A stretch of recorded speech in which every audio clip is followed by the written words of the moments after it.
The film ends great. It's better than Crap of Steel. It's better than Superman Re-Returns, aka Brickman Re-Returns. A lot of issues with this film.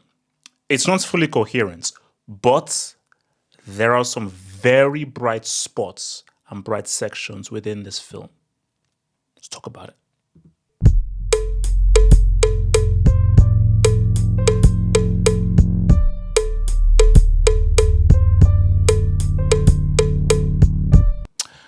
All right. A good place to start is this. This is a shadow that everyone has been chasing. The shadow of Christopher Reeve. Shadow of Christopher Reeve. Superman Returns, you cast a guy like Brandon Routh to look exactly like Christopher Reeve. Henry Cavill, similar, but there's even a scene in Man of Steel where you see just a glimmer of Christopher Reeve when he's just lifting up the whole thing. So they've always been trying to cast someone like a Christopher Reeve, always. And now we have even a Superman where you are using the same logo and the same title card and even putting out posters exactly like that film. The film is just too iconic. Like what Richard Donner did alongside Mario Puzo, they just made the definitive Superman imprint, and everybody has used it as like the freaking paradigm to how to make a Superman movie. So and I think what people have to realize is that you're never going to have a Christopher Reeve. It's never going to happen. So what you need to do is go in a completely opposite direction. Because if you try to copy Christopher Reeve, you will fall off short in the way that Superman Returns did. So you've got to come up with something new here. As I said again, I have issues with this film. There are several issues with this film. But within all the issues with this film, there are some very bright spots. And I think some other reviews have said this. There's a pretty damn good and very interesting and very bold Superman film here that they could have made. But, my thing here is this. The best thing about this film is David Corenswet's acting. Keep in mind, it's not Superman. So that's going to be weird. Remember, guys, we're going to do spoilers. I'm going to spoil everything. So the best thing about the film, it isn't the Superman character. The best thing about the film is David Corenswet's acting. Because I was like, okay, this is a good actor. Because again, as somebody who acted once upon a time, you were the director's bitch. So you have to say what those words say in the script, and you have to give a performance that the director is telling to do. Remember, that's why he's called the director. He tells the actors what to do. So for me, the issue is with what he's saying, and the issue is some of the characterization. Some of the characterization worked, some of the characterization simply don't work. But in terms of technically delivering on an acting level, I thought David Corenswet did a very good job, and he was a standout here. I'm like, oh no, this is a really good actor. I can tell that this is a very good actor here. And I said this before. Cast a doorknob or cast a brick wall as Superman. They'll do it better than Henry Cavill. Henry Cavill was boring. He was trash. So even before watching the film, even when I saw the trailer, because remember, I first saw David Corenswet in, I think it was Pearl. So there are those three films of, I think it's called, with Mia Goth. So it's X, Pearl, and Maxine, which I saw in the cinema. And I think Pearl is the second film, and he's in the film Pearl. So when I saw that film, I'm like, oh yeah, he's a better actor. So I didn't even need to see the Superman film. Just watching him, I know he's a better actor. So I already knew he was. But what is so scary is not only is he a better actor than Henry Cavill, which we all knew, he washes him. Any of those Snyder psychopaths who are still trying to cape for Henry Cavill after seeing David Corenswet's performance, then I know that you're a moron. Then I know that you're a moron.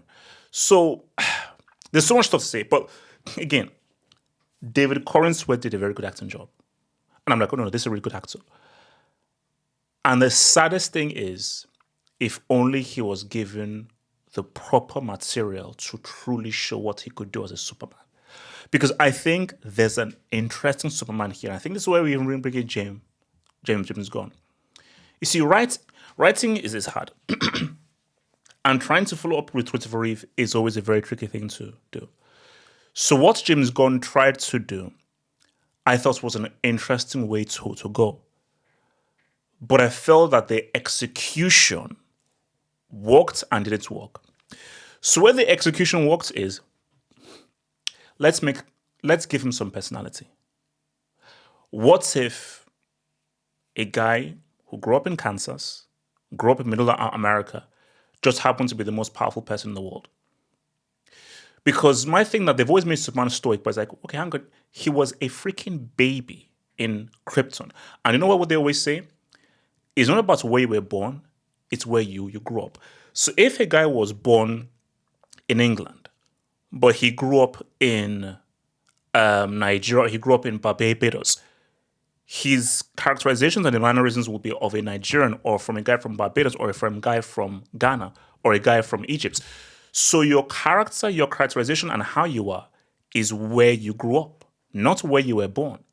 So I never understood as to why wouldn't he act like someone from Kansas? So why does he have to be stoic and no, like he was from Kansas? So his thing was okay, like he grew up in Kansas in a certain background, so he would act like a guy. But you have to have a very careful balancing act there. So even if that's a very interesting entry point, I think you can overdo it. So hence why for me, this was not Superman. This was Super Dude. Like, I can't call this Superman. It's not Superman. It's Super Dude. It's Super Guy. And that's problematic because my thing is, I think James Gunn just went overboard into, he's just a guy, man. You know, he says dude. I'm like, okay, give him a personality, but you still need to ground it there. There still needs to be a seriousness here. And there's a character I'm going to go to. Because I said again, and this is what everyone will say. Anybody who watches this film will say the same thing, where Superman wasn't the best character in his own film. This feels similar, not to the same extent, but feels similar to the Dark Knight, where the best character in the Dark Knight was the Joker. The worst character in the Dark Knight was Batman. Go watch that film. Gordon, Alfred, Harvey Dent, name all of them. Batman, Christian Bale's Batman was the most boring and the worst character in that film, The Dark Knight. And the reason why that film is not as great as everyone says is because of that stupid voice. And his character was trash. You know, Heath Ledger is doing crazy things. Freaking Gary Oldman's doing crazy things. And they just have this guy with his dumbass voice and this trash performance that pretty much ruins the film. So in this film, and this is what I say about like James Gunn is like, the name of this film is Superman. Like when you watch the first Superman film, afterwards you're like, yeah, Christopher Reeve. I know what Brando did. I know what Gene Hackman did, but after you watch Superman, all you think of is Christopher Reeve, because everything revolves around him and everything is to him. He's the most consequential character in the whole thing and everything is all about him. And I think it's even a discussion that my brother said, and my brother made a very good point. So I'm going to rep my big bro, which is James Gunn has a thing. And that thing is ensemble. Think about it. Guardians of the Galaxy, Guardians of the Galaxy 2, Guardians of the Galaxy 3, Suicide Squad, Creature Commandos. All those things I've named are all ensemble pieces. And this is what I said. I think I'll probably show you like a video that I did way, way back. I did like a video way back, but I said that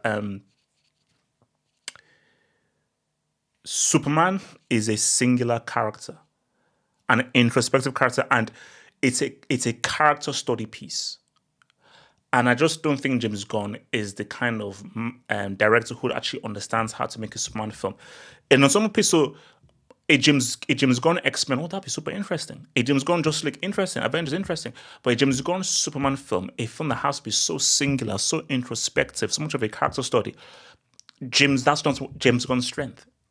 And there is a particular skill in making a singular character, an introspective character, a character study. That's a very specific kind of a film to be made. So that's my thing. So when I look at David Corenswet, again, anybody who watches the film, you don't deny that this guy's a good actor.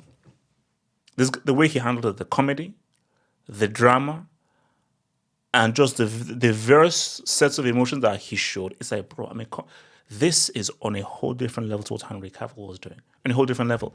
But as I was watching it, I was like, I just don't feel like I'm watching Superman. And an argument James Gunn could say, well, this is a guy, he's starting out. He's just trying to show himself. I'm like, nah. You didn't call your film Superman the beginning, Superman early days, Superman starting out. You called your film Superman. So if you call your film Superman, I expect to see Superman. I don't expect to see Super Dude. And what you gave me was Super Dude. You did not give me Superman. That is not a Superman film. And that character right there is not Superman. 100% David Corenswet is not to blame here. He's not to blame here. Because people say, oh no, the material like is what's harmed Henry Cavill. Put Henry Cavill in the same role, he'd be freaking garbage. You put David Corenswet in that Man of Steel film, the film's still garbage. It's a much better Superman film. Because David Corenswet technically is just a superior actor to Henry Cavill. Henry Cavill he's not good. He has no range. So I think this is a very big issue here. Actually, no, even before I go there, look, the best parts of this film, basically, the best thing of this whole film, I think everyone will agree, the interview between Superman and Lois, that is the best scene of the film. And when I looked at that scene, I'm like, that's your movie. This DCU, Justice League, that scene right there, where we're now looking at what choices would a Superman make in a world of today with geopolitics, how to handle presidents, how to handle conflicts, going against the UN. That interview, I was like, no, this is your story, and that was your film. And if that interview was the spine and the backbone of your movie, you have a very interesting film. And that scene, that's the character study. That's the introspection. That's the singular character where we are now totally focused on Clark Kent Superman, the character, and how does Clark Kent Superman, aka Kal-El, deal with, how do I handle a conflict, a touchy conflict? How do I handle presidents? How do I handle dictators? What is my relation to the UN? Do I work with the UN or do I not work with the UN? Am I a conservative? Am I a Democrat? Am I liberal Democrat? Do I have any political affiliations? What are my power politics? So that is super interesting, and that is a Superman film that we've never gotten. Of where would a Superman lie? Like a Superman character in today's world. Stuff happening in Ukraine, happening in Israel and Palestine, and there is something that is a very clear. It is a very clear analogy of the Israel-Palestine conflicts, of what would Superman do within the Israel-Palestine conflict, because he'd have to involve himself, and how would the world react? Specifically, how would America react if Superman now got himself involved there? So that's where things get super interesting, and that was just a bit that was there. I thought Lois Lane was great. Rachel Brosnan, I thought she was really good. And I think the chemistry between her and Superman, it's worked really, really well. And that was a very good scene. And now here is... I want to leave that to last. I thought Krypto was really, really good. Because Holt did a really good job. A really, really good job there. Some parts of the film, it went a bit overboard, but I thought in terms of the acting... Because again, I've seen Nicholas Holt in a lot of films, I've forgotten, this film that's like, it's chef film, restaurant film. I've forgotten what it's called. Really good film. But every time I see him, again, very good in the Mad Max film. He's always very, very good. And his acting has just been growing and growing and growing. Because remember, I think it was his first movie was, I think, is this About a Boy with Hugh Grant?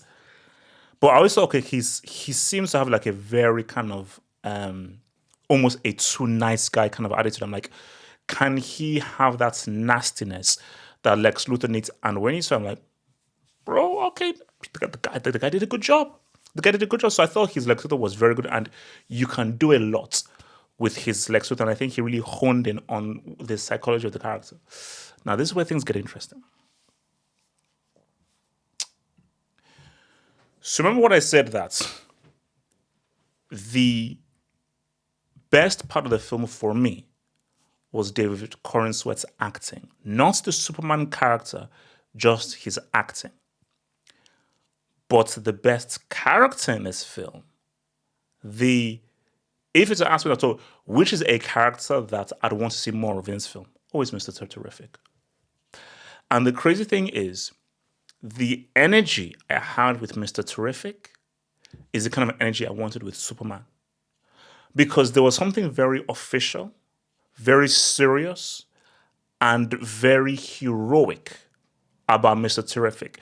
Basically, as I saw all those characters, and I said, okay, choose a character that's you'd want to choose to like take the lead instead of saving the world. Always Mr. Terrific.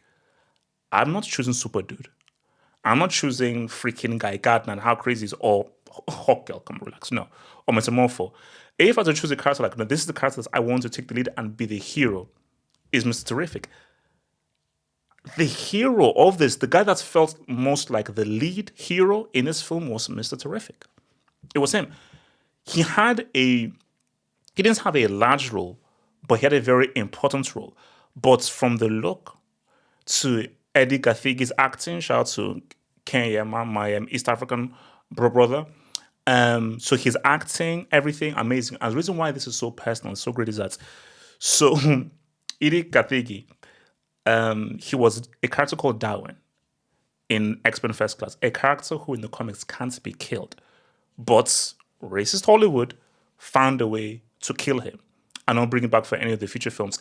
And Eddie Gathigi, he always said that, bro, it just shows us that you can cast a black character who is meant to pretty much be unkillable, but Hollywood will still find a way to kill him. So it's just a great and a good kind of turn of events of how he's now has this character that's one of the most intelligent characters in the DC universe. And if everybody who's seen the film will be like, the character that sticks with you the most is him. Like what he looks like, his role in the film, his performance in the film, what he does with the little material he has. I'm like, bro, this is the most official guy. Like, he was more of an official hero than Superman.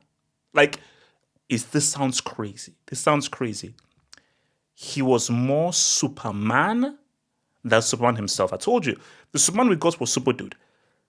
The Superman in this was Mr. Terrific. So, for James Gunn, again, it's great that you really they gave my brother the shine, man. So I'm glad for you giving my brother the shine, and I'm thankful for that.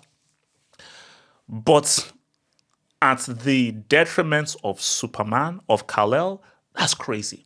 It seems a little bit crazy. But again, I'm happy for Eddie Gathigi, and again, like for me, because I knew nothing about this character. Because I told you, I read Spider-Man comics. So Batman comics, I've never liked Superman comics at all. The only Superman thing I like is the film. I've never been a fan of Superman, the comic. I've never been a fan of the character. So, but just looking at this guy, I'm like, oh no, bro, 100% you've got to give him a TV show. 100% you've got to give him a film. As in, if you really build up this character, this is a character that's, oh no, this could be a very interesting character. And in a world where you're trying to make Superman black, you're freaking Miles Morales, and you can't get a Blade film done. It's crazy. And it's such a great juxtaposition. So you look at Marvel, who can't make a Blade film. This is why they can't make it. For some reason, these guys cannot make a Blade film. Looking at Marvel, who they thought Black Panther was going to fail. They gave them hardly any money to work with it in that first film, assuming that it wasn't going to fail. And because they knew that Black Panther was not even much more of a big deal, within the core group of in Endgame, Black Panther is not included. Black Panther is not included. That's just how little they think of black characters in Marvel. But for in DC right now, we have your boy, is it Jon Stewart? In the Lanterns, aka Aaron Pierre. With that Lanterns TV show that's about to come out, and I'm really looking forward to that, because if they do that Lanterns thing, well, it could be amazing. And now you have Mr. Terrific, who, from out of nowhere, this guy now has all the heat in the world. Because again, just the character for me, I'm like, okay, this is a very interesting character. It's a very interesting character. So 100% this, it. I'll say it again. I still feel the best thing about the film was David Corenswet's acting, but the highlights of the film, the thing that's really shone the most was Mr. Terrific. 100% it was, and I think so. So Justice, the Justice gang, so what's it called? So it's Mr. Terrific, Hawk Girl, and Guy Gardner. Hawk Girl, it's fine. Isabel Memmer said, it was fine. It was cool. She did her thing. Also about Mr. Terrific. You see, I've always thought Nathan Fillion is a very useful actor to have. He's not the greatest actor in the world. Cast him right, he can be really good. And again, if you've played Uncharted, Nathan Fillion is Nathan Drake. Nathan Fillion isn't like Nathan Drake. He's similar to Nathan Drake. Nathan Fillion is Nathan Drake. And I 100% believe that. I think he was the GOAT Amy Hennig, not that bum Neil Druckmann. I 100% believe that Amy Hennig, who created the Uncharted franchise, 100% she modeled Nathan Drake on Nathan Fillion. 100%. 100%. So to the point where if making an Uncharted movie, I don't care how old this guy is, Nathan Drake is Nathan Fillion. And for me, I just thought the Guy Gardner character, I was like, oh, that's a very interesting character. And I just thought the way in which he got the characterization, just what the character is, who is pretty much an a-hole, I thought he got the character great. So even though I feel that this should have been much more of a Superman film, and I didn't really need it to be oversoft with the whole DCU stuff, I did like their group, and I really, really liked Guy Gardner. And I liked what Nathan Fillion did with Guy Gardner. And again, not the greatest actor in the world, but if you cast Nathan Fillion right, which they did in this, he can walk really, really, really well. So, here, you see, I still believe what I believed initially. James Gunn should have never have directed this film, because once Donna sets the standard, you have to meet that standard, and nobody has ever come close. No one has actually made a film anywhere near as good as Superman 1 or Superman 2. And I'll be real with you. I don't think any of the films have been as good as Superman 3. Superman 3 had its issues, but I would still take Superman 3 over any of the Superman films that have come afterwards. Well, actually, yeah. Superman 3 is better than Superman Returns. It's better than Man of Steel, and it's better than this film. It is 100%. But I'll say this. This Superman film is better than Superman Returns. Superman Returns was amazing. It's ridiculous. Saying this is better than Man of Steel isn't actually saying anything, because Man of Steel is not a film. So that's not saying anything. See, it's saying something, saying it's better than Superman Returns, because that's actually a film. Man of Steel is not a film. It's an iconic intro, one of the best intros of all time, and just garbage after for 2/3 afterwards. So I think, for me, is this a good film? No, I can't say that this is a good film. No. Is this a bad film? No, it's not a bad film. It's the best thing to say, it's mixed. It's just so much of a jumble. It's like, oh, this is interesting. Oh no, what's this? There's so many different stuff going up against one another that when you walk away, you can't call it a good film because it's too incoherent, but you can't call it a bad film because there's so much good stuff in it. A bad film is just, okay, this is just bad. So, but here's the thing, though, because this is almost similar to Deadpool and Wolverine. So for me, as a film, this is not a good film. As a film, strictly as a film, narrative coherency, no, it's not a good film, no. Come on. Story-wise, narrative-wise, no. But if you're a comic book fan, and if you're a Superman fan, I'm just been looking at reviews, specifically reviews from Superman fans, it's going to be interesting. There are some Superman fans who will like this because there's a lot of very comic booky stuff that James Gunn does in this that would really appeal to many Superman fans. But then there are other Superman fans who will view this and be like, this is the weakest Superman film. This is the weakest Superman that's ever been in any Superman film. Man of Steel is garbage. It's garbage. That is still Superman. Henry Cavill is a garbage actor. That is still Superman. Superman Returns, useless. That is still Superman. This character is not Superman. He does not deserve the title to be Superman. Again, David Corenswet, quality actor. Very good acting. But the writing, the material, that's not Superman. Oh, and I forgot. The worst thing about this film, hands on the worst thing, and please don't get triggered, Krypto. Sorry, it didn't work for me. I've never owned a dog, so I don't own a dog, so maybe for dog owners it's different, but for me, I was like, do you know this is a freaking dog. I'm watching a Superman film, and this guy is messing around with a freaking dog, and the importance of this dog in a Superman film, it's mind-blowing. And then I learned that James Gunn actually changed the script after he adopted a dog. So because you adopted a dog, you're pretty much sabotaging an entire Superman film. I mean, it's not. Now, for me, this is the Krypto thing. It did not work. Stupid. Very stupid. Too silly. Extremely cringe. So again, it's going to be interesting to see how this does. Like, I just don't know how people will react. Deadpool and Wolverine, I thought, was a piece of crap. For me, that film was freaking garbage. It was a huge success, and I think it made like a billion. So I'm looking at this film, and I'm like, I just don't know how people will. All I know is how I'll receive it, but I do feel like if there'll be many sections of people that will find the light-hearted nature cool, and they'll just like how light-hearted it is, how family-friendly it is, how colorful it is. And maybe people actually like the Superman character based on just how funny he is and how much more easygoing he is. And comic book fans will just like how much it leans into the more dynamic, crazy aura of the comic book. But if you're a strong Superman fan who really feels strongly about Superman, and especially when you read that Death of Superman comic, I just know what Superman can be, you'd be like, this is Superman. And you can't have a guy like Mr. Terrific overshadow Superman. That's crazy.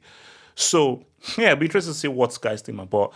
Those are my views. To me, guys. What you think, bro? One love, one love, one love. Oh, so again, spoilers. We're going to spoilers ahead, man. But there's a very key. So the ending, because I want to talk about this is very key. So again, spoilers ahead. So the Jor-El aspects of the whole thing, I thought that was interesting. So people will not like that. The fact that Jor-El says, go to Earth and rule over these people, which is what Superman thought that, because the message got cut off, so he didn't really know what the second part of the message said. And for me, I think that's interesting. Like, people will be like, oh no, you can't do that for me. I'm like, okay, you know what? That brings a whole different dynamic, because what that does now is it makes things interesting moving forward. It makes things interesting moving forward with what you can do with the character, because again, when he did that, because I had a Superman story in my head. And again, look, it will never get made, so I'll just put this out there. Because my idea for a Superman story was, again, it's called Sons of Krypton, where Jor-El has two kids. So he has obviously Kal-El, and he has a kid with another woman. So, baby mama tax and everything. And they both get sent to Earth. One person has a particular upbringing in Kansas. Another person has a much tougher upbringing, perhaps in an inner city, and maybe goes through different foster homes and everything. And they just have two totally different experiences. And they both converge, both have their path at the same time, both end up at Metropolis. But their view on what should be done as Kryptonians for Earth is different. So again, Kal-El protects humans. Humans are good fights for humans. But his half-brother's like, no, screw them. Don't protect this freaking guys. I know. And because based off his upbringing and the powers that he has, is like, no, human beings are trash and they don't deserve to be helped or saved. We should rule over these people, and all these people respond to is power and dictatorship. That's what happens. But Kala's like, no. They have to be saved. Which will always believe in love, always believe in affability. And when you just have these two divergent views, it'll be very interesting. So you have somebody who has the same kind of power sets as Superman, but also has differing views on Superman, and you also add in the whole fact that they actually have brothers as well. So I just thought that aspect of someone who believes in a different mindset as a Kryptonian on what should be done as a Kryptonian on Earth would be interesting. So that whole Jor-El aspect of like, no, similar to Invincible and the Veltrumites, with what happened. So I thought that, that's an interesting aspect that I wish they explored more. Because it seemed as if once that was brought up, he was like, oh, no, that's not done, that's fine. And again, a very interesting ending. Again, it was spoiling the whole movie. That ending of, hey, show me my parents. And it shows the Kents and not the else, his biological parents. That's interesting. But then it leaves things open for a sequel of like, will his viewpoints change? And maybe if humanity now goes against him and basically humanity now becomes a lot more decadent and begins to maybe oppose him a lot more, does he now say, maybe they are right? Maybe I should rule over these people. And maybe he now has a change in heart and really goes back to what his biological parents said of like, maybe I'm supposed to rule over these people. So that's still an interesting story nugget that James can actually explore in sequels or everything. Because I think that's something we've never seen before. Of like, what if the Kryptonian view is no, go out there and rule? You are powerful people. As in, we've done our research on humanity, and we want you that these guys are not worth saving. These guys are actually trash, and you're Kryptonian. You're superior to these people, and keep that Kryptonian lineage on, carry it on. There are little parallels to Invincible with that. No parallels, and I think that is a very interesting narrative to explore. A very interesting narrative to explore, and again, for someone who we know that is a very good actor in David Corenswet, that is something you should explore. So for me, in a sequel, forget all the DC stuff, let's center much more on Kal-El and much more introspective. And remember what we learned from sequels, whether that be a Two Towers, whether that be a Reloaded, whether that be an Empire Strikes Back, things go darker, things go edgier. So things have to go to take a turn for a much more edgier turn for a sequel. But yeah, interesting things, but tell me, guys, what you think when you see it, man. Give me your thoughts. One love.